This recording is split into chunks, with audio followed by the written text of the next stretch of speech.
Hello there, Egil Thorson here, and we've got a nice folk tale for you from Somerset. It's called The Withy Pool of Ding Dongs. Yes, exactly. Oh, must be about 5 years back now. I was in the fair county of Somerset, and I was sitting in the pub with some of the local people, drinking some of their most excellent cider. And if you're ever in Somerset, I urge you, try it. It's not this gaseous stuff, it's very powerful, so be careful. Very tasty. Not always fizzy, but sometimes it is and sometimes it isn't. Depends whereabouts you are. I sat there and an old boy in the corner says, "You're not from round here, are you?" I says, "No, I'm not. Actually, I live in Derbyshire, but I originate from Kent." "You heard about the Withy Pool of the Ding Dongs?" I said, "Excuse me, no, I haven't." "Well, I'll tell you." And he told me, and I shall now tell you. So it was. There was a farmer living in the county of Somerset. He worked hard, as all farmers do, and he was a generous man, really. He had pixies around. Hence, you see, I've got the red hat on. Now, pixies, if you treat them right, will treat you right. If you don't treat the pixies right, then you've got a world of trouble. So what the farmer would do, he would leave on the floor corn, and the pixies would come out and they'd whistle a little song and they'd be thrashing the corn. And come back next morning, it was all done. "Here, them pixies have done us very good there, my dear," said the farmer to his wife. "Aye, indeed they have. They work so hard for us, they does." "Ah, they does that. Still, at least we on good terms with them, wife." "Ah, we are. I know how to reward them." The wife set to work knitting and crocheting. She made sets of little shirts, little trousers, hats. She'd even stitched little leather boots for them, for they apparently were all over hairy. She'd spied them the night before. Now, the one thing pixies don't like are human beings watching them. They'll do what they've got to do, and if they have to meet you, they'll meet you. If not, forget it. So this went on for months. The corn was being threshed and everything was coming right, and the lady, out of the kindness of her heart, left clothes out for them. Well, whatever happened, the pixies took the clothes, but there was no corn threshed. "Here, I don't know what he's done, my dear, but since he'd made them clothes for them there pixies, we ain't had no corn done." "Well, I don't know myself. It's not my fault. I was only trying to be nice." "I'm not blaming you. It's just the strange world of fairy folk, my dear. The strange world of fairy folk." And so the farmer just took it as it was, and carried on working, doing his own threshing. Now it happened at this time, the local church got some new bells. Ding dong, ding dong.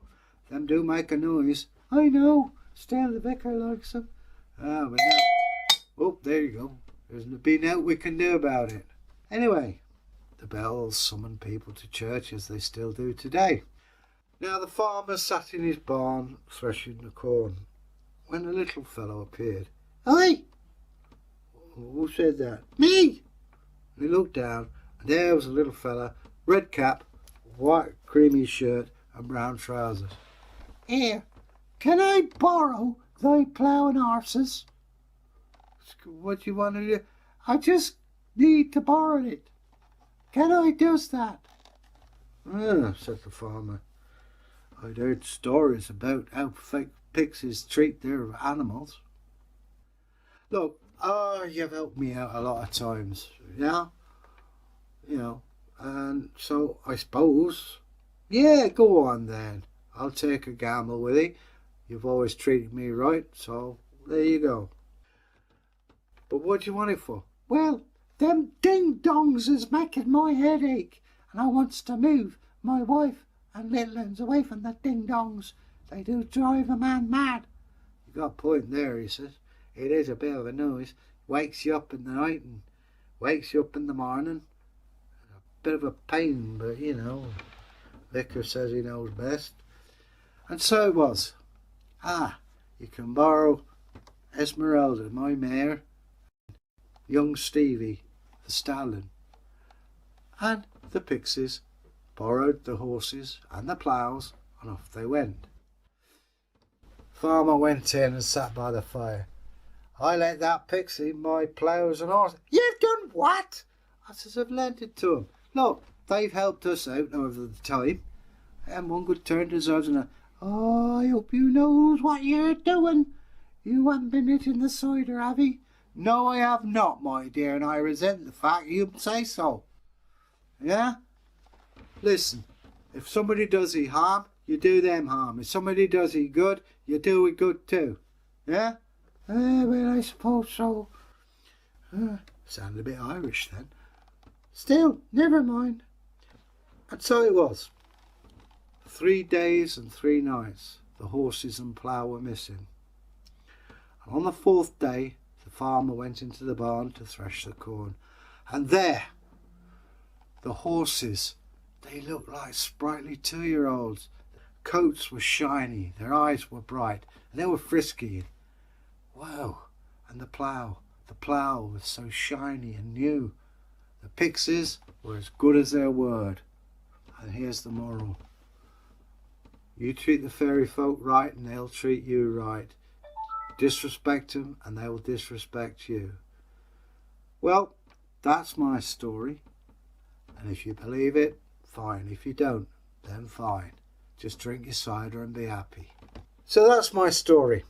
And it's a nice one from Somerset. Always worth a look. I hope you've enjoyed it. Maybe you'd like to subscribe. Press the old bar and bell above my head there. And we'll get there. Or hashtag folktales. That'll come up as well. Maybe you'd like to leave a comment. We will get back to you. It does take us a bit of time to get back to you. And if you've liked it, let us know. If you haven't, let us know. But let us know why. And maybe there's stories you'd like us to tell. Maybe there's stories you don't want us to tell. But let us know. This is as much your channel as ours. We're here to please you and your families. And to cheer you up. I mean, I know it's difficult times. It always is, one way or another. But as I say, the comments, just talk to us. We're human beings. And anyway, I hope you've enjoyed it. There will be others. So until we meet again, stay safe and make the world a happy place. Bye.